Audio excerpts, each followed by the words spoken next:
Well, hello, everybody. Welcome to Media Monday on the IBM TV network. I'm your host today, Nick Calavita, and we're going to have some really good guests and moderators and a great conversation we're going to talk about today. But first of all, let's bring on our first guest. He is the co-author of the famous book, The Millionaire Next Door, and also Richer Than a Millionaire. Let's bring in the Honorable Bill Denko. Bill, welcome to the show. Thanks, Nick. Got your book, and everybody else too. Yeah, right. I got this. And, yes, Richer Than a Millionaire, The Millionaire Next Door. You can't beat those two books. And I'm still pushing to get that into every school in America because they really need to read that. They certainly do. That's my number one goal, and I'm going to keep beating up the Financial Literacy Education Commission, saying this is stuff that they really have to learn. Now, another guest. This person is the CEO and founder of Bold TV. I believe he's in LA now, but I'm not really sure. Bebop's from LA to LA to Florida. Let's bring in the CEO of Bold TV, David Grasso. David, where are you from right now? I am from Los Angeles, but don't say it too loud because I haven't declared that I'm a Californian yet. So yeah, right. When you do your taxes, will start going up. You'll see the difference between Florida and California. It's one word. It's called tax. But that's the reason people flee California, go to Florida. But you can spend 120 days there and then go back to Florida, so you don't have to pay the tax. I'm not permanent yet, so that's permanent. Yeah, it's going to be a permanent still holding on to it for dear life. That's what I'm saying. Hold on. And this person actually is with the IBM TV network here in the Raleigh-Durham area. Let's bring in the head of the producer radio show with Mark Lee. Mark Lee, who beams across the world on his radio show. And today we have a very interesting topic. We're going to have other people join us, but here's the topic. You'll love that. It's called the DWAC. Okay. Now, if you're not familiar with DWAC, we're going to look at it today. It's called Digital World Acquisition Corporation. Now, that doesn't mean anything to anybody except this. DWAC is also a SPAC. Okay. You got to love these acronyms, right? Okay. DWAC is an SPAC. An SPAC is a special purpose acquisition corporation. So we got two little nifty things out here. SPAC. Special purpose acquisition corporations are corporations set up to buy things that they think will benefit them in the future. So you put money into this fund, like no kidding, with a special purpose to go buy certain types of corporations. One corporation they bought was DWAC, which is Digital World Acquisition Corporation. And here's the interesting part of it. DWAC has a group that they're investing in called, you'll love this one. You got to check this thing out. Only in America could this happen. Trump Media. All right. So the thing is, so what happened is they invested in Donald Trump, who's got a new media corporation to compete with Facebook and all the media sources out there. So what happened is this: with a loss of $750,000 and no assets, if you go look at their financials, the value of this investment is shown to be worth this, according to investors.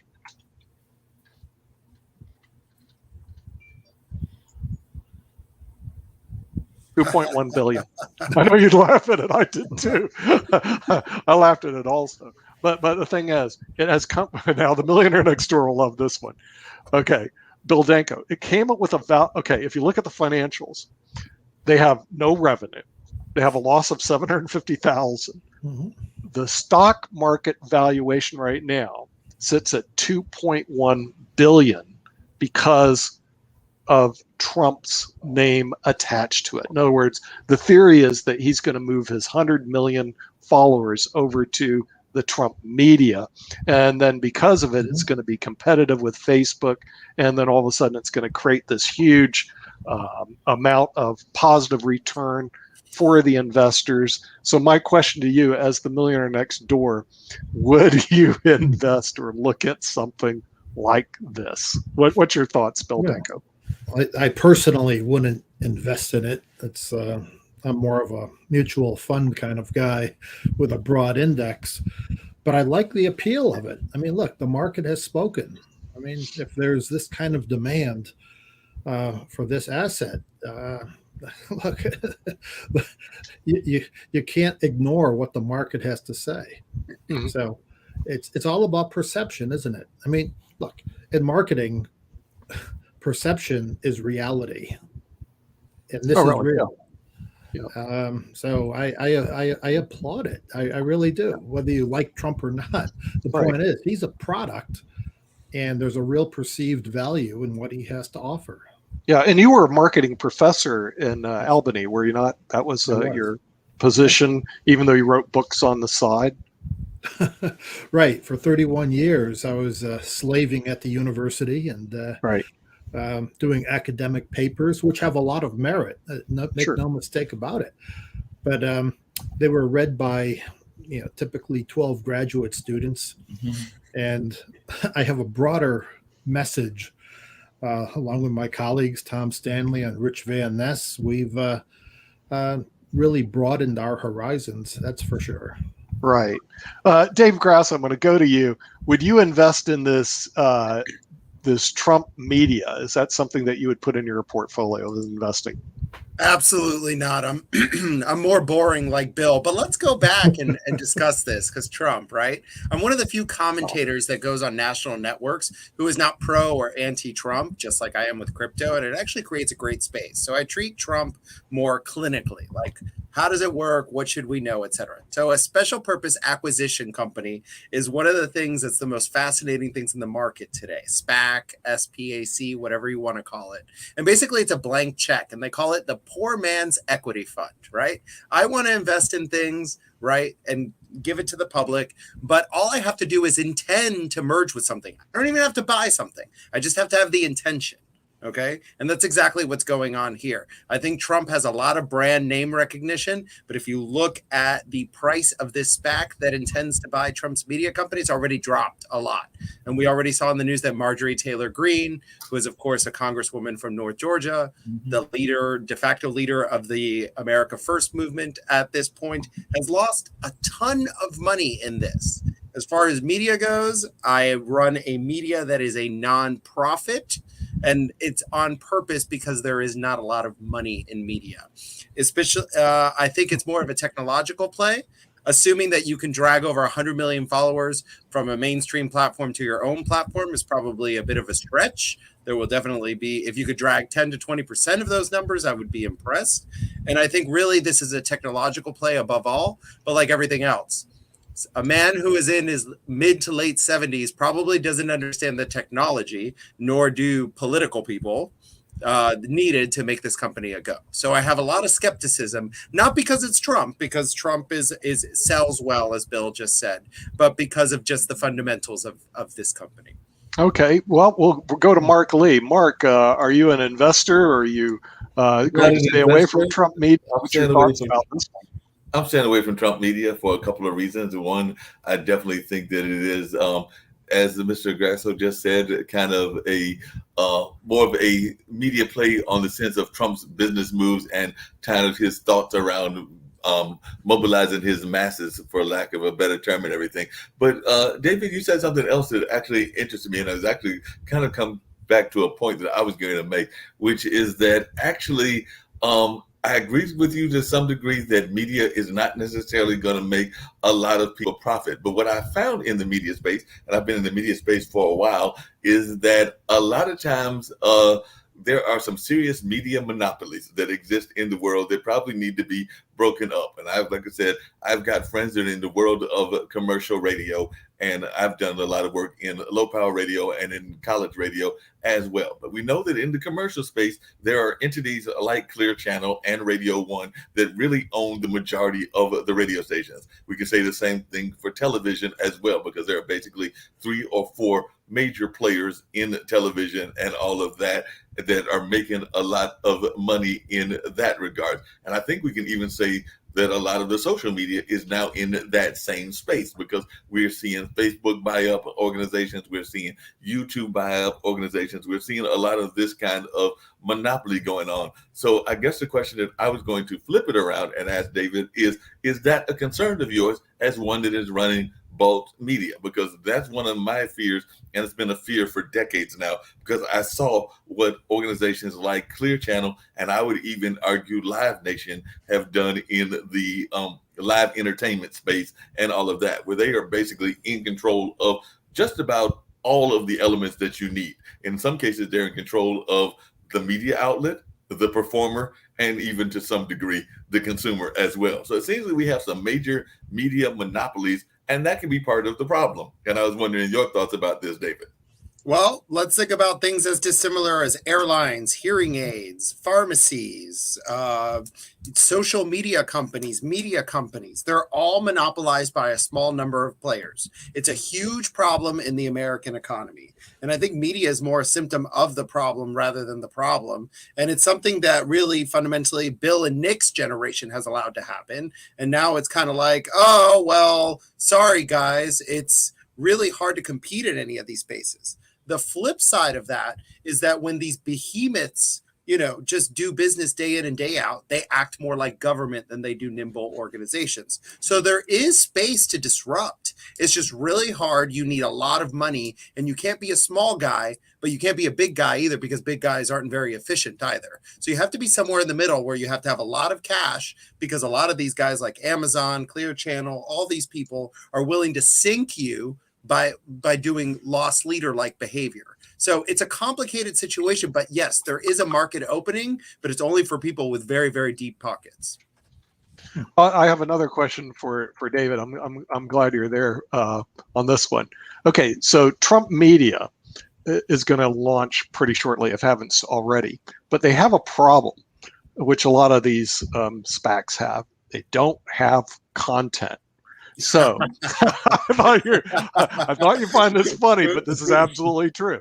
So they come over to you as CEO of Bold TV and said, David, would you put your content on Trump Media? And this, by the way, could be a true story within a year.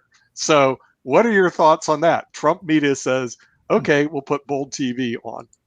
Well, I get asked this question all the time by outlets that you may or may not have heard of. And our number one issue, and I already have, sharing partners from far left and far right outlets. The main issue we have is reputational, right? Well, we don't have a problem putting our content on Trump Media, but we also don't want to turn off half the country. Specifically around here, I think I'd be chased out of my neighborhood here in Los Angeles, right? But over in Iowa, they might think I'm the greatest, right? So we live in a world of bifurcated opinions. And from a content creator perspective, you have to be careful what name you put behind the content that you're distributing. And I think it's a major issue for everyone, because we want maximum distribution, but we also don't want reputational damage. Right. Okay. Yeah. Well, I think this is going to be something a lot of content creators, and in your company, you actually create content, right? Not just distribute. Correct. We do both. Yeah. And we have partner distributors that are left and right. Okay. And, it creates a weird world, because people come to me from both sides and they're like, how do you talk to them? And I'm like, oh my God, like seriously. Right. Yeah. But you're content creators and distributors, because I've run into a couple companies, they're distributors, but they don't create any content.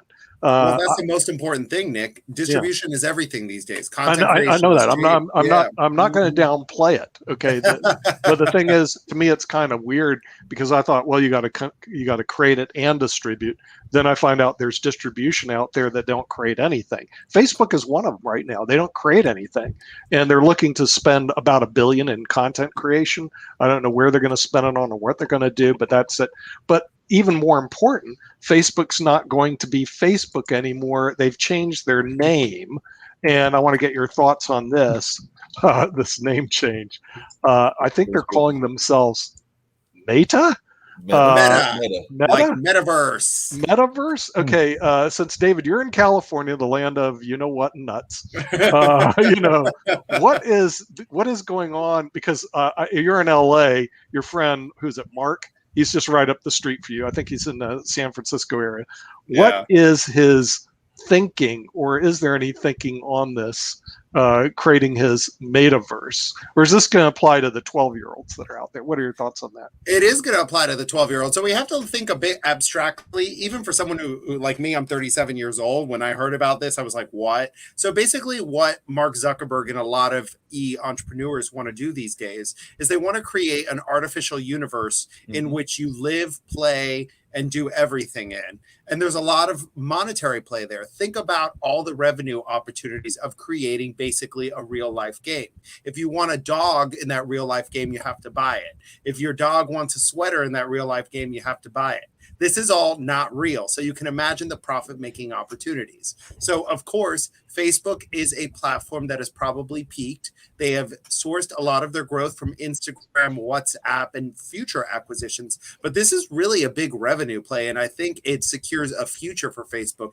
I think it's very intelligent. Now, the name change comes amidst a huge public relations disaster, hence why it's a distraction from what's going on with the Facebook papers and whatnot. But I think Mark's really smart, Mark Zuckerberg, the founder of Facebook, to make this play. There is a future in the metaverse. Not for people like us, but definitely for the 12-year-olds out there. Okay, well, I'm not a 12-year-old, but I'll bring somebody in that probably knows a lot about 12-year-olds. Bill Danko, since you had to teach marketing, what was it, in Albany? Is that where you were teaching at? Right.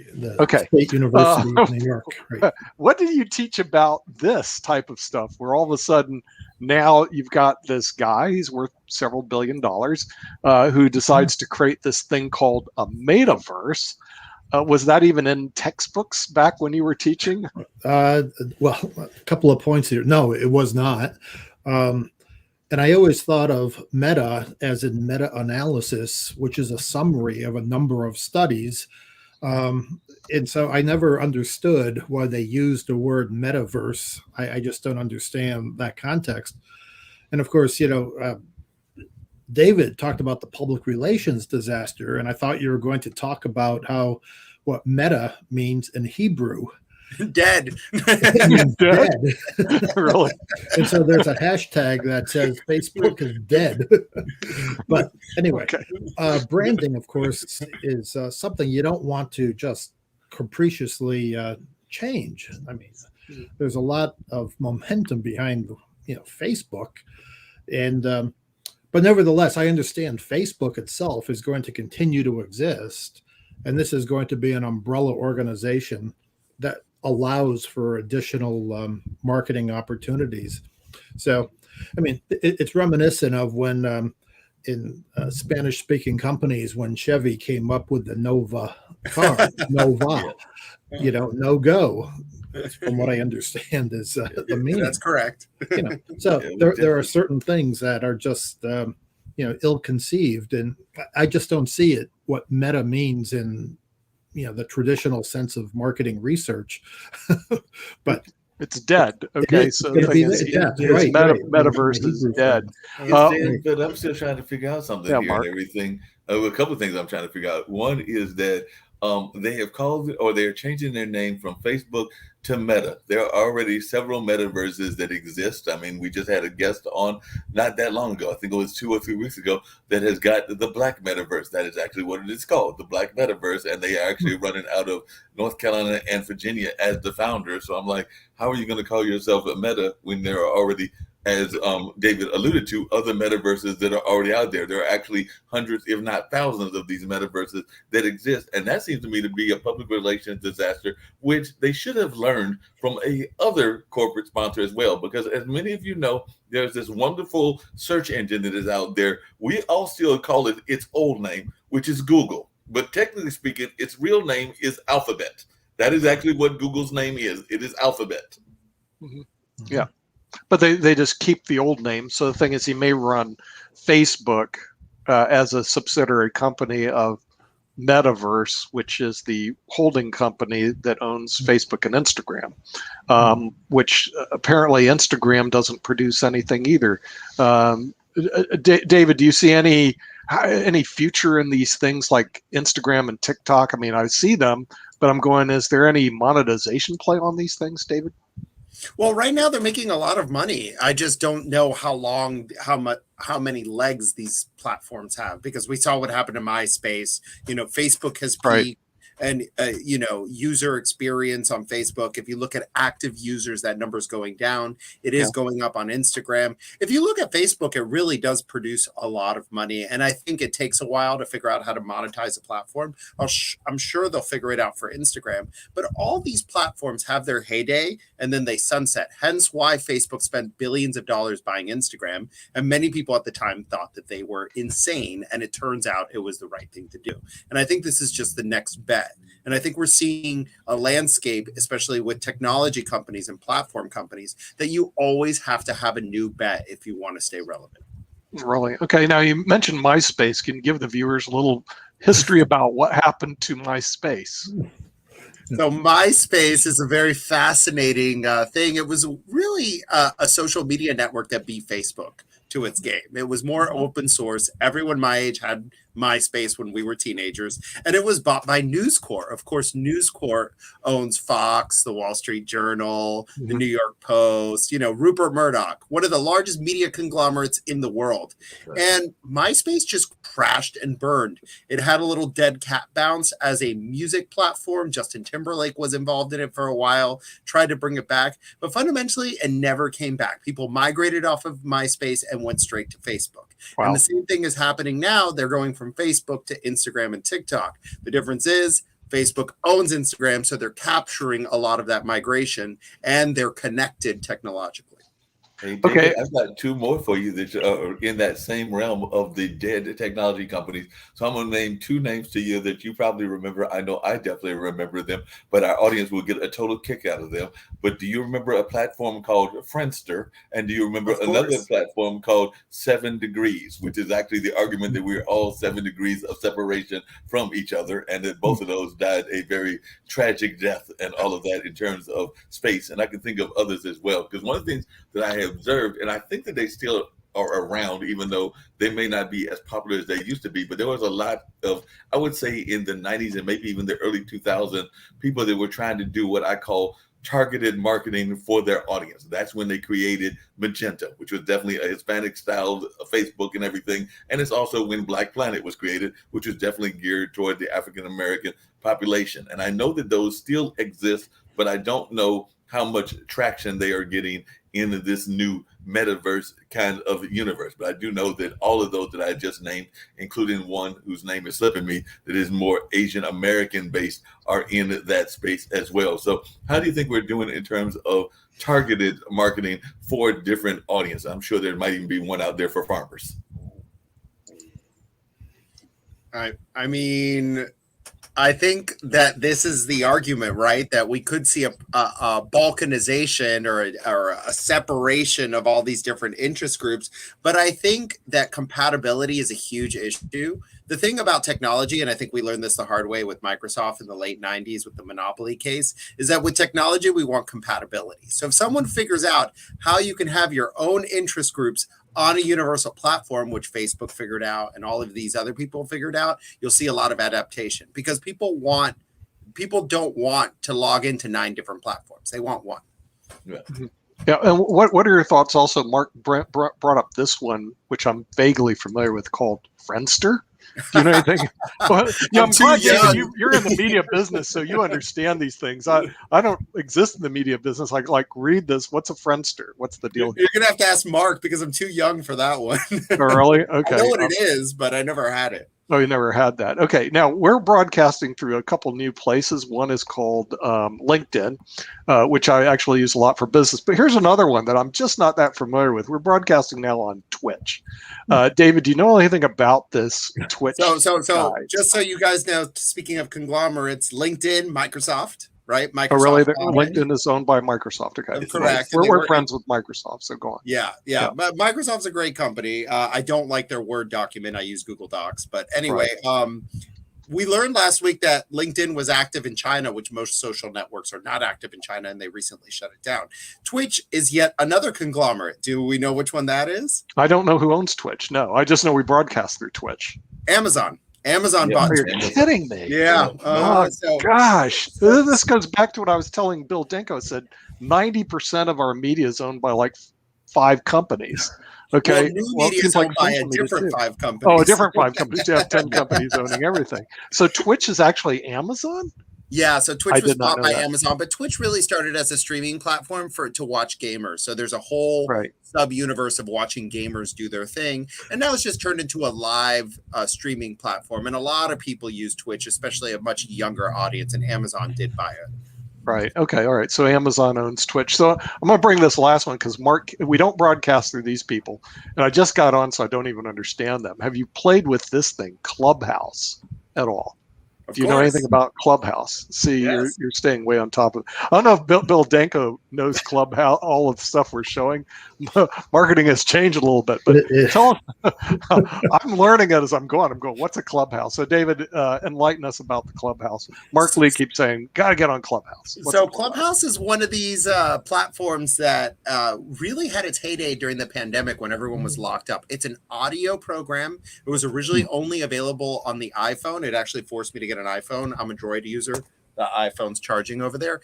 And it produced a heyday of networking when we were not able to network in person. And basically all it is audio rooms that you join where you hear speakers speak and you raise your hand. So it's like a virtual audio app.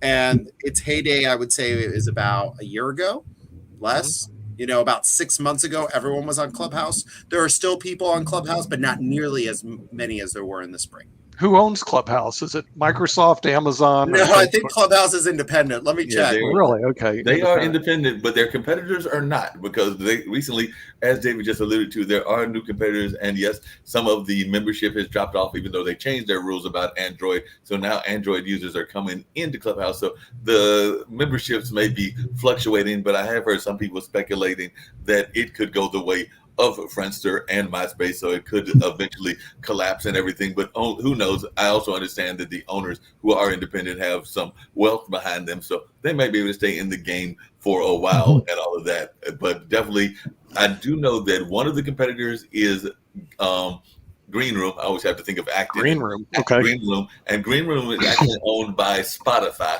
and everything, and another one is Fireside, which I believe is owned by Mark Cuban. So I think that Fireside is owned by Mark Cuban, if I remember correctly. And those are I want to correct myself because time has been bent through this pandemic, and this year seems a lot longer than it has been. It only launched in March. I feel like I was on Clubhouse 10,000 years ago. Really? Wow. That was only in March.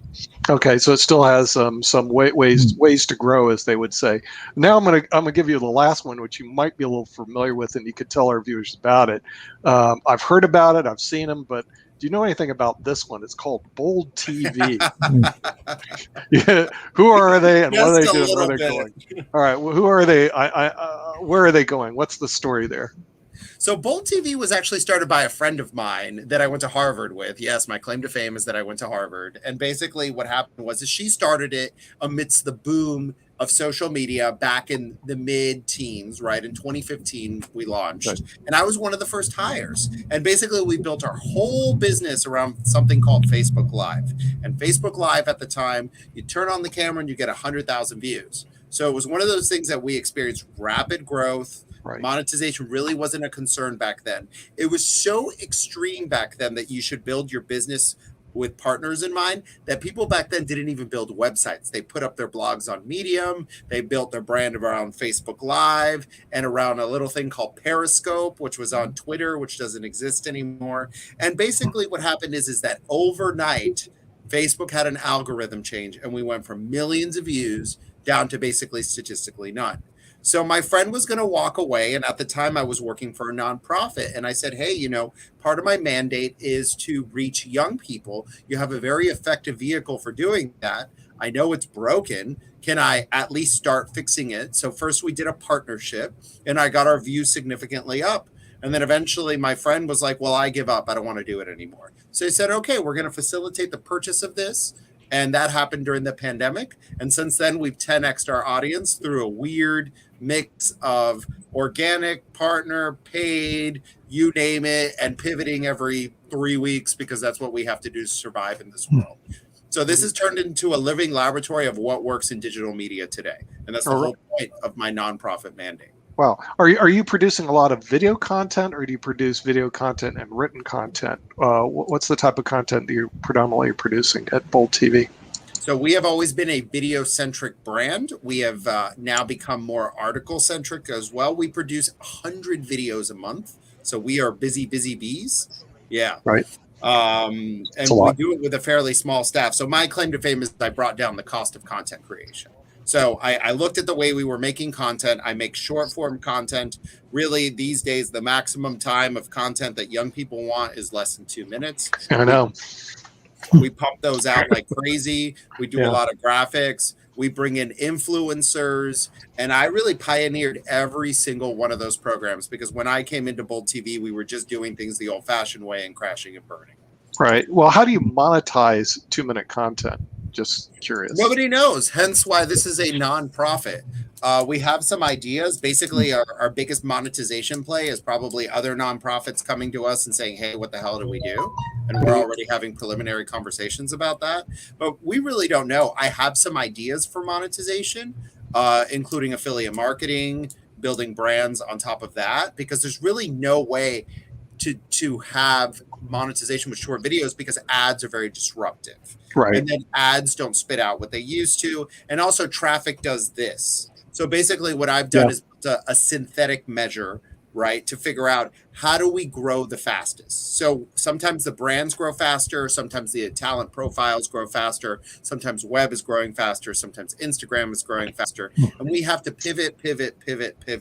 And it's really hard to have any sort of monetization play when really fundamentally between big tech and, the social media platforms, which I guess basically is big tech, there's no money left for little media brands. Right. It makes it very challenging. Bill. Yeah, Bill, David, how about having advertising sponsors? I mean, I look at the Wall Street Journal, for example, does short videos like hits and misses of the week they'll put on their website. And that's just a 2-minute program segment, but it'll be preceded with a 30-second advertisement like from IBM or some other well-known organization. And it's one of the ads that you can't skip. It has to play all the way through. And fine, I'll watch the ad and then consume the 2 minutes of Wall Street Journal video. Yeah. So I assume the Wall Street Journal has it right. I assume. I have a lot of friends who are more independent media people. I'm thinking of a friend specifically, and she does something that big companies don't like. She investigates the toxins in the products we buy every day. Mm-hmm. And she specifically targets mothers, right? And she's a blogger here in LA. And I'm just going to parrot what she said recently, because it's something that I've suspected for a long time. Affiliate marketing, which is basically the practice of putting in links and getting a commission off of routing to buy certain things, is much more profitable than sponsorships. And let me explain why. Sponsorships, you have to pander to a certain thing. And really, if you don't have the traffic, there's really no money there, right? And if your traffic does this, then ad prices aren't stable. So I would rather err on the side of affiliate marketing than sponsorship. And it's something that I'm definitely looking into. To try to supercharge and monetize my brand, or at least create sustainable revenue streams. She has completely given up, my blogger friend, on sponsorships, because she says, I can't objectively give you the truth about whether these, wet wipes from Amazon have toxins if they're a sponsor. Right. And she does it with labs, and she's really trying to help mothers create a toxin-free environment for their children. She does great work. And I think that's the problem with sponsorships. Additionally, someone like the Wall Street Journal is a big guy. They're owned by News Corp. Of course, they have traffic. Of course, someone's going to sit through their ad. But also, I want to point out one more thing. The Wall Street Journal's audience is basically what Roger Ailes used to say, 65 to dead. I'm the one, young. I'm the one. I mean, if I had an avatar, I'd be an old fat Republican, because I love the Wall Street Journal, because that's what I already read half of it this morning. But that's very unusual for a man my age. So I think, and your generation's a lot more used to disruptive ads. I think my generation, once the pre-roll comes on, which is of course the ad before the video, I'm out. Yeah. Well, the thing is, I was thinking about that, but what about product placement and subliminal advertisement like we're doing right now? We call it native advertising, or whatever it is. It's the thing is, what's wrong with something like that? Because like I said, that my engine runs off of a whole different ball game. That's the reason I'm asking you this question. I run and own a company that does pension plans all throughout the United States. We're the largest pension plan third-party administrator in the United States for fully insured plans. So it's been very good for me. But advertising it, I'm going, gosh, on IBM TV is really challenging. But look, if I run the little thing below, you don't even notice it. It doesn't really interfere with people, yet it's a subliminal ad. In other words, international broadcast media brought to you by nationalpensions.com.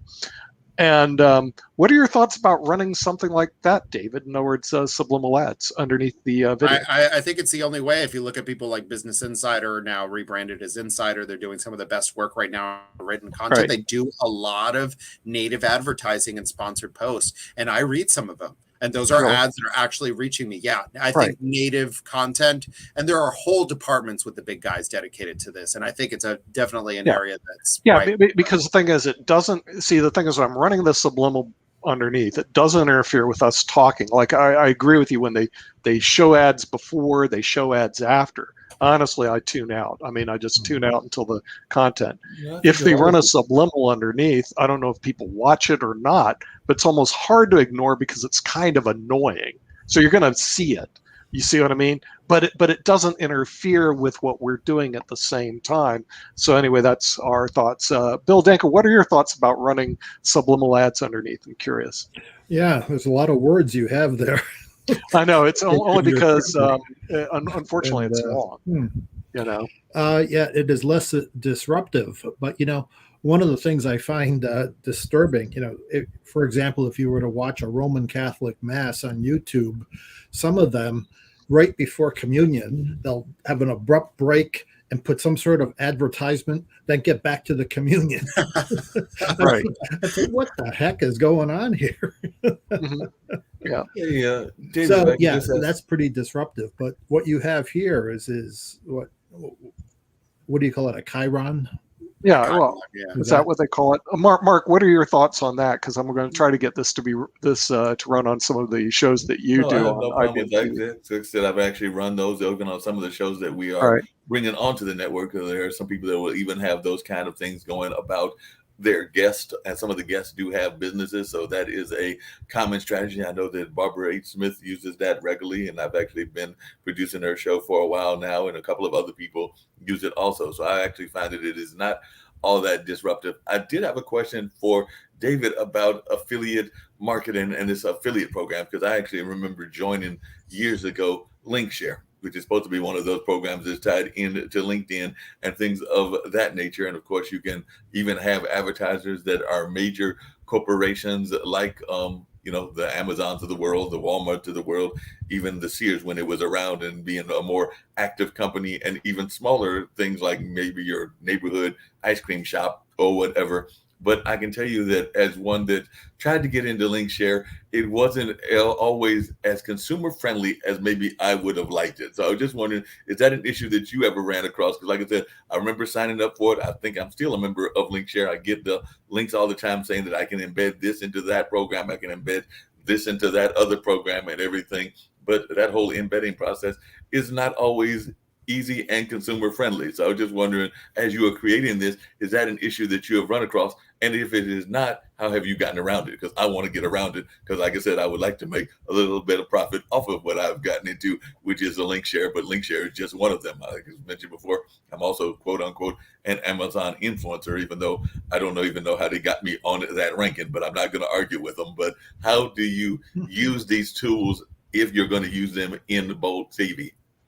So I want to step back a little bit. So like many journalists, I'm not a natural entrepreneur. You just kind of run into things, and affiliate marketing is one of those things that we've run into. Look, I wanted to bring down the cost of content creation. I figured out how to bring down the cost of content creation for videos. I wanted to do the same for articles. So what we did during the pandemic is I started my own startup, committed to automatically creating articles, or at least reducing the amount of humans you need to write articles by pulling in content and using rewriters that are open source. Well, they're not open open. You have to apply and get accepted. I got accepted through Open AI, which is not open, ironically. And, I have a rewriter now. So basically I could bring in content from Bill's favorite publication and mine as well, the Wall Street Journal, and I can rewrite it.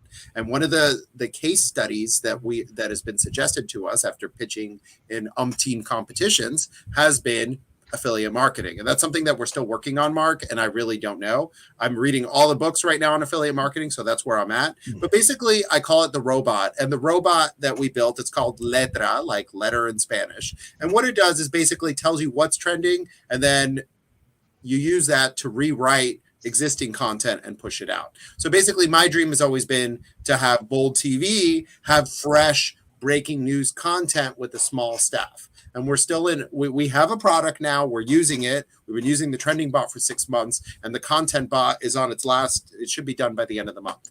And after that, I'm looking at testing it with affiliate marketing with the purpose of possibly using that to be the monetization play for media brands, because I don't really see an easy exit for many media brands, or at least an easy path to monetization.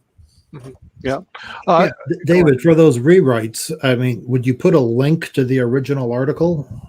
That's what we're leaning towards. You could put a link to the original article, but you really don't have to, because the way it rewrites it, it's completely original at that point. And you might even fundamentally also mix articles. So let's say we were talking about the Alec Baldwin accident with the shooting that happened here in New Mexico, right?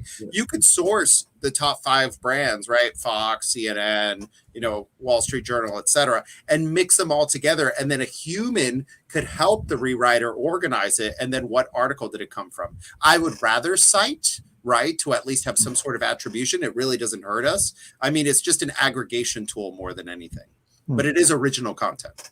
Yeah. Okay, and another issue that's been brought up to me mainly from our tech guys is OTT programming. They keep saying, "Oh, you got to go OTT, you got to go OTT." David, could you explain to people what is OTT, and are you forced to go onto OTT, or do you die? What's your thoughts? Okay, so OTT, over the top. Basically, it's everything that's not in traditional, right? It's streaming. It's a fancy word for streaming. So instead of saying just think of streaming. I am on the advisory board of a startup OTT as well. So talk about media. I'm completely saturated here. The problem with streaming is it's the wild, wild west. And there's one thing about streaming that you never hear. It's the first area that really fundamentally what you watch is dictated by the television that you buy, which is not like a computer, right? You could buy a Mac or a PC, right? And I can use Facebook and I can watch YouTube. But if you buy a Samsung TV, it comes preloaded with a Samsung OTT with specific content. Or like right now I'm renting a furnished apartment. HBO Max is not on my TV, right? So I would have to figure out how to put it on there. So I've been watching it from my computer. Streaming is great. Streaming is a lot like the rest of media. It's controlled by the big guys. And who are the big guys? It's Amazon, it's Warner Media, which is soon to be Discovery Media, which of course owns HBO. You have YouTube TV, which is of course, basically owned by Google. Yeah, exactly. Right. So, but you can start your own OTT platform. I mean, it doesn't cost that much money. If you find the right people, it's actually very affordable. But then, of course, audience acquisition. How are you going to get people to watch on these platforms? Especially, have you ever opened up all the platforms on your smart TV?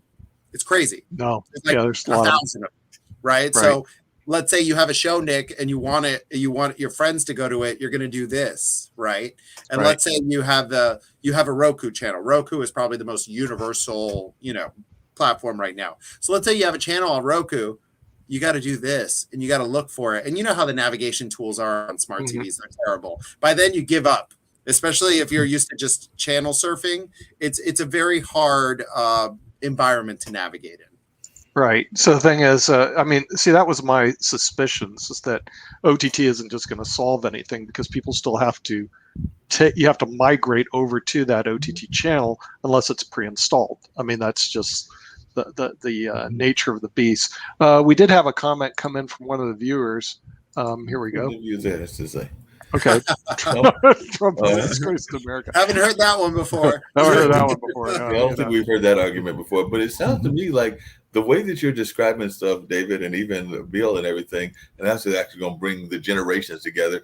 To some degree, it sounds like this Facebook, YouTube, this whole social media land and everything is very similar to what PBS was in the early days of PBS, because PBS was also supposed to be the great like equalizer in terms of becoming more of a way for people to hear their voices heard that weren't heard by the mainstream media. And I know from conversations with Nick, both in programming as well as off the air, that PBS can sometimes be its own monster and its own creation of a disaster as well. But I was wondering, would you think that that is a fair parallel, that some of the social media space and it's trying to be more democratic and get more of these voices is similar to what PBS was doing when it first came out? And by the way, PBS isn't that old. I think that PBS is maybe less than 50 years old, because I want to say the first ones were like around late 60s, early 70s, and things of that nature. So in the media space, it is actually middle age, and all of that is not as old as, say, CBS and ABC, which were way back in the 30s or the 40s, I think, when they first came out. I think PBS is novel in its revenue play because it's run like a for-profit, even though it's a nonprofit. And full disclosure, Mr. Rogers went to my undergrad. I went to Rollins College in Florida. So the first time PBS comes on my historical radar is in the late 60s when he begs Congress for money. So I don't know a lot about the history of PBS. I do know that PBS really pioneered the for-profit, nonprofit model, which has been very successful. Right. Unfortunately, I think like NPR, PBS has a major problem, is that they're pandering to urban liberal white people. So you can't really expand your audience if you're doing that. And they do have great content. I think I'm more describing NPR than I am PBS, but in the sense, like, you can't only target a certain demographic and expect good results. Well, I spent 2 years working with PBS, trying to develop programming for them, and so I act in frustration, David, and went to 2 other national conferences. One was in San Diego and one was maybe in Chicago or somewhere. But here was the mantra. You'll love this. They do pander to a viewer. The average contributor to CBS is 69-year-old female, white female. There it is. That's their contributor. That's their base. Okay. So no matter, and I said, well, what about this content? I said, look, it doesn't fit our viewership and our contributors. Who are they? 69-year-old white female. Okay, so if you're not developing program around that, they frankly, they just really don't care. And everybody works for the state. Okay, in other words, you're a state employee. If you go to where you're at, because we work with the ones down in San Diego as well as PBS Las Vegas, they all work for the state education system in their state. That's unfair if they're using right. So the thing is, 69-year-old female. So that means even everyone on this screen isn't part of the demo. No, we're not. We're all post on PBS. So we actually distribute to our new group, which I've done a lot of work with. It's called LinkedIn. In other words, the thing is, oddly enough, we just started our distribution channel through LinkedIn, but LinkedIn we've been very successful with in the past through business. So what are your thoughts on LinkedIn? I know they're owned by Microsoft. We're one of their clients and all this stuff. But what's your thoughts on LinkedIn and our new distribution channels through LinkedIn?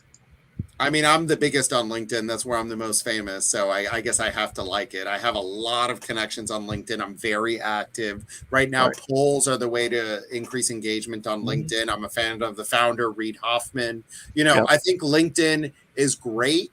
My only annoyance with LinkedIn is how much I get pitched. But I guess that's part of the beast. But I really enjoy being on LinkedIn. I enjoy what people are writing about. And I think it's a great place to find a job, honestly. Yeah, and it seems to me LinkedIn doesn't really have a lot of social media content. Okay, except Mark Lee. Okay, by the way, is my inspiration to start bringing other channels into LinkedIn. Okay, because I've been on LinkedIn for years. I've got, I think, 12,000 followers right now. So I got a pretty small group there.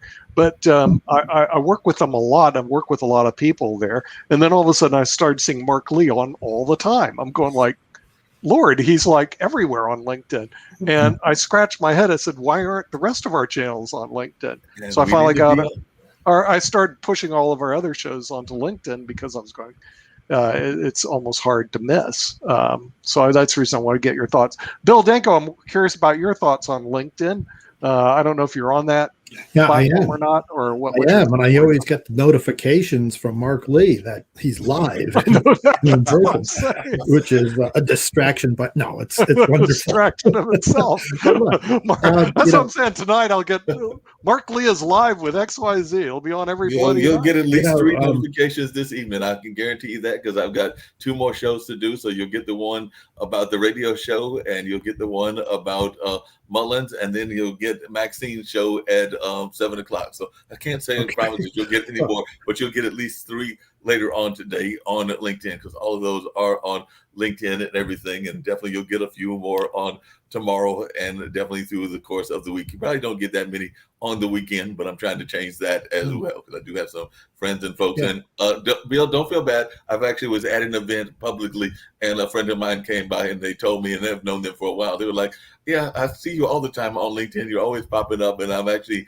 enjoying some of the content. So they will press that notification bell to let them know when the shows are going on, because they were definitely looking to even be on some of the shows. So definitely it is a source of even local conversation as well here in Durham. But I was going to bring up another one, because just in terms of influencers and everything, because it has come up in the news recently, and it came up because of somebody maybe doing some backpedaling. But the one that you have not mentioned yet, and I guess I'll just throw it out there before we wrap up, is our lovely friends at Twitter. Twitter is also very much out there as a social media space and everything. And there is a person that has been very much involved in, I would argue, the modern day civil rights struggle by the name of Ibram X. Kendi.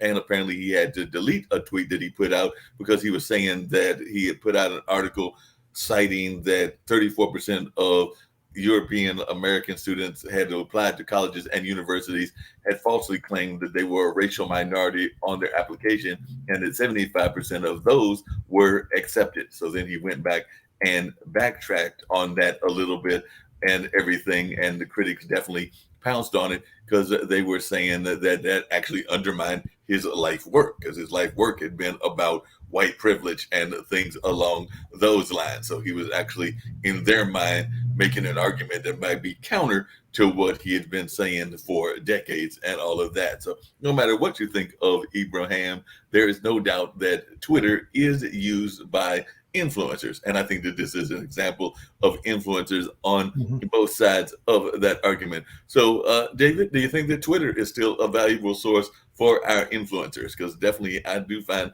a lot of conversations on Twitter, just like I do on Clubhouse. Can I dry heave a little bit? Like I don't think that Twitter is the real world. And unfortunately, I think journalists spend way too much time on Twitter. I read the article about, that tweet about how, 34% of white people say they're a minority. That sounded like a statistic that was wrong to me. But of course, in media, accuracy isn't very important. I think we're missing the big one here, which is TikTok.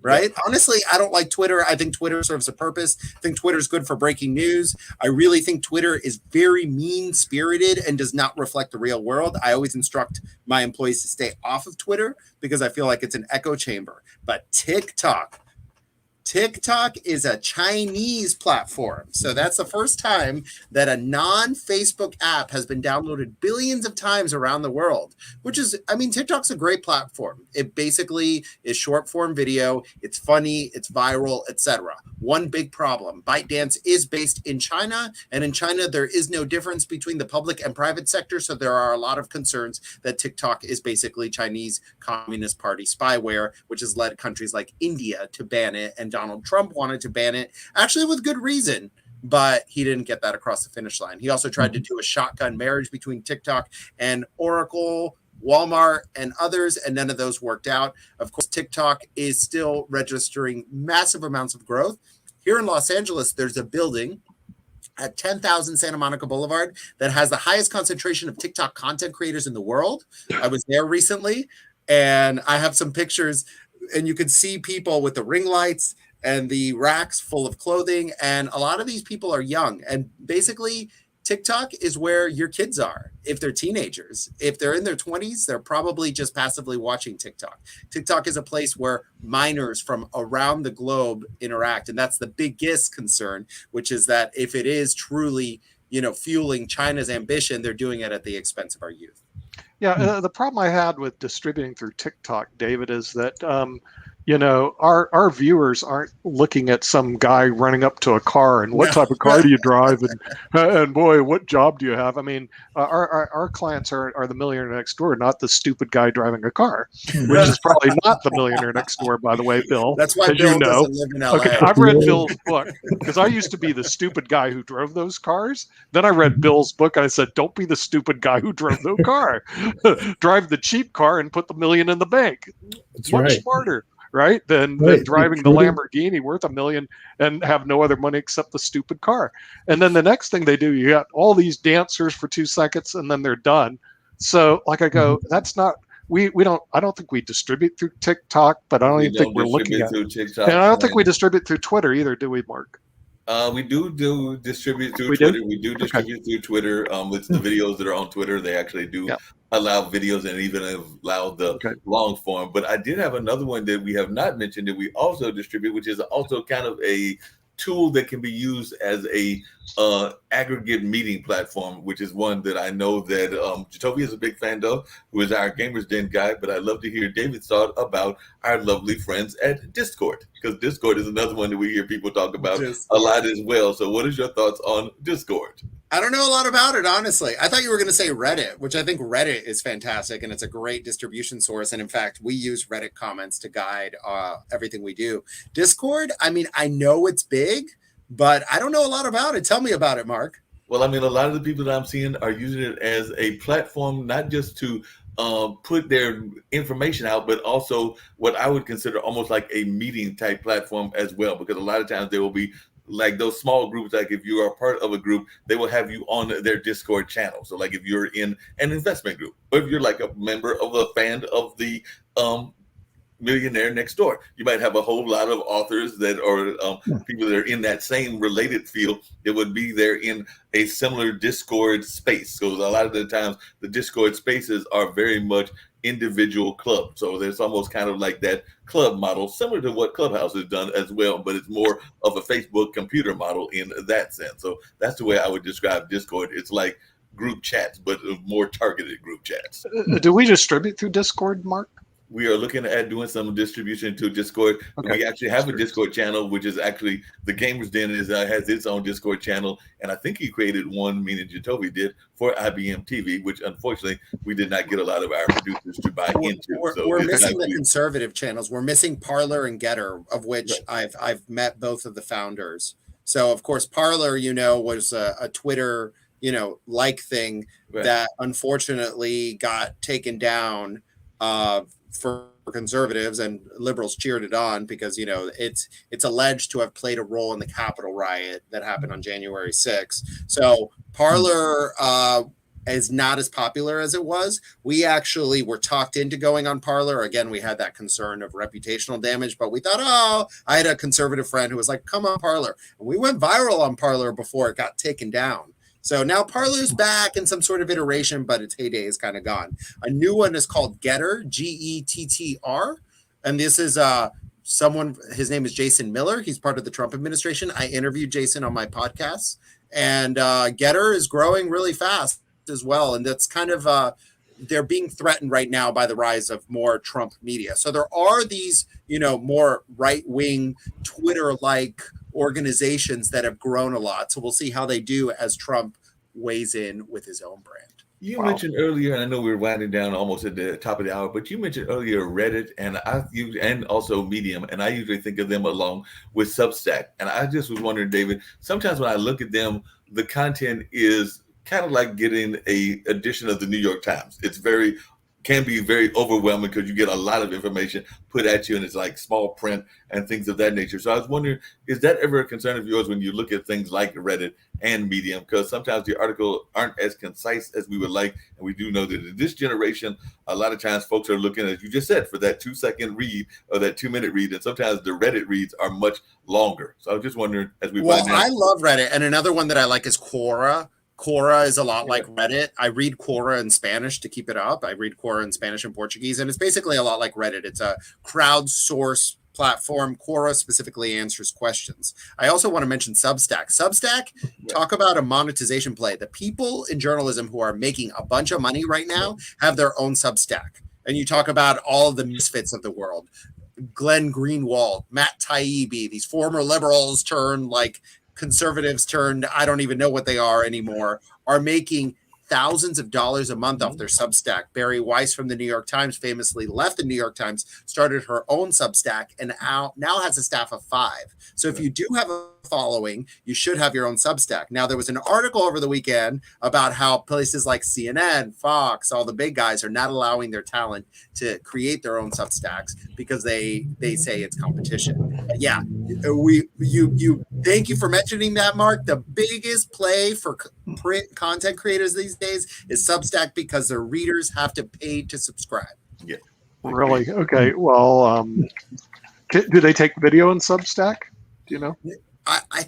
Is Substack have video? I don't even know. I see Substack as always a newsletter. I haven't really it's more seen like video a newsletter, and I think that they may insert some video because I know that one of the leading video creators is Sri Srinivasan, who does the New York Times read along and does a lot of other things, and he definitely promotes Substack, but he also does like these digital media workshops and digital media seminars. So he will put some video into the Substack and everything along those lines. So I do know that you can insert a video, but I don't know how much it is being used by the content creators that David is talking about. Well, I'm about to get my first Substack subscription because my favorite writer, and it's funny because the guy I read the most, his name is Matt Stoller. He wrote a book called Goliath. It's about the monopolization of everything in America. If you haven't read it, I definitely recommend it. And he works for George Soros, which is of course problematic in its own way. But it's he is really like I would pay to subscribe to what he writes because I think he approaches it from a nonpartisan standpoint,